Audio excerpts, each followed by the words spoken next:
এখানে আরো একটা বিষয় যে এই তালিকায় তৃণমূলের যে এই প্রার্থী তালিকা 2026-এর নির্বাচনে সেরকম যে সেখানে যেরকম আমরা দেখছি পুরনোরা রয়েছেন, সেখানে আমরা দেখছি নতুন অনেকেই জায়গা পেয়েছেন। কথা বলবো আবিরের সঙ্গে এই নিয়েই। আবির, তাহলে এই যে পুরনো আর নতুনের একটা ব্যালেন্স এই বিধানসভা নির্বাচনের প্রার্থী তালিকায় রাখার চেষ্টা করেছে তৃণমূল।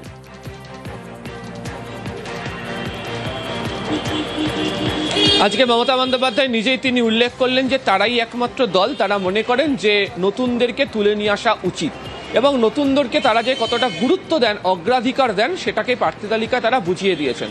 একই সঙ্গে তৃণমূল কংগ্রেস মনে করিয়ে দেওয়ার চেষ্টা করেছে যে অভিজ্ঞতার কোনো বিকল্প হয় না, ফলে অভিজ্ঞতা এবং তারুণ্য দুয়ের মিশেলেই তারা এই বিধানসভা নির্বাচনের তারা লড়াই করতে নিয়ে যাচ্ছেন। এর মধ্যে একাধিক নতুন মুখ রয়েছে যারা সংগঠনের ক্ষেত্রে কাজ করে ফেলেছেন ইতিমধ্যে। এর মধ্যে একাধিক তরুণ মুখ রয়েছেন যারা সমাজে বিভিন্ন ক্ষেত্রে সক্রিয়ভাবে প্রতিষ্ঠিত হয়ে রয়েছেন, ফলে তাদেরকে নিয়ে আসলে মানুষের কাছে পৌঁছে কাজ করানোটা অনেকটা বেশি সুবিধা হবে বা মানুষের কাছে দল তৃণমূল কংগ্রেস সম্পর্কে একটা ভালো ধারণা মানুষের কাছে পৌঁছবে, সেই কারণে তাদেরকে নিয়ে আসা। এবং আজকে সাংবাদিক সম্মেলন শুরুর আগে থেকে সাংবাদিক সম্মেলনের শেষ পর্যন্ত যেভাবে পাশাপাশি মমতা বন্দ্যোপাধ্যায়, অভিষেক বন্দ্যোপাধ্যায় ভিক্টরি সাইন দেখিয়ে তারা গেলেন, ফলে প্রার্থী তালিকা নিয়ে যে তারা আত্মবিশ্বাসী, যে তার উপরেই পুরনো নতুনের মিশেল নিয়ে তারা আত্মবিশ্বাসী নির্বাচনে লড়াই করবেন তা তারা বুঝিয়ে দিয়েছেন এবং সেটাই এই প্রার্থী তালিকাতে পরিলক্ষিত হয়েছে। একেবারেই তাই, তাদের দলের প্রতীক জোড়া ফুল এবং শুরুতেই মমতা বন্দ্যোপাধ্যায় বললেন যে এই জোড়া ফুল আসলে তাদের ভিক্টরি, এবং তারপরে যে ছবি আপনারা দেখতে পাচ্ছেন সেই ভিক্টরি সাইন একদম শুরুতেও যেরকম দেখিয়েছেন এই প্রার্থী তালিকা প্রকাশের পরও তিনি দেখিয়েছেন। এবং এবার টার্গেট 2026-এ 226 সিট। কি বলেছেন মমতা বন্দ্যোপাধ্যায়, শুনুন।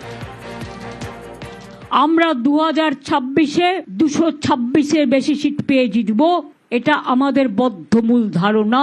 Boycott for BJP, no vote for BJP. অন্যান্য রাজনৈতিক দলও যারা আছেন তাদের কাছে আমার আবেদন থাকবে, vote for Bangla, vote for মামাটি মানুষ, vote for Trinamool Congress, vote for জোড়া ফুল। আর বিজেপি দেখবে চোখে সর্ষের ফুল। বিজেপি ইলেকশনের পরে পিঠে পোস্টার লাগিয়ে ঘুরবে, আমি বিজেপি করি না, আমি বিজেপি করি না, আমি বিজেপি করি না। আর এখানকার ইলেকশন হলে সারা ভারতবর্ষ বিজেপির বিরুদ্ধে কি করতে হয় সেটা আমি আমার সাধ্য মতো করব, সব রাজ্যে রাজ্যে যাব। ভবানীপুরে আপনার কেন্দ্রে অভিষেক লিস্টে পড়ে দিয়েছে, আমি দাঁড়াচ্ছি আমাদের পার্টির পক্ষ থেকে। আমার মানুষের প্রতি বিশ্বাস আছে, আমি 365 দিন কাজ করি। দুর্গা পুজো থেকে শুরু করে, কালী পুজো থেকে শুরু করে, গুরুদ্বারা থেকে শুরু করে, মানস্তম্ভ থেকে শুরু করে, ঈদ থেকে শুরু করে, আমি সব কটা দায়িত্ব এবং দায়বদ্ধতা সারা বছর 365 দিন ধরে পালন করি। আমার কাছে এটা একদিনের লড়াই নয়, 365 দিন মানুষের সাথে থাকি।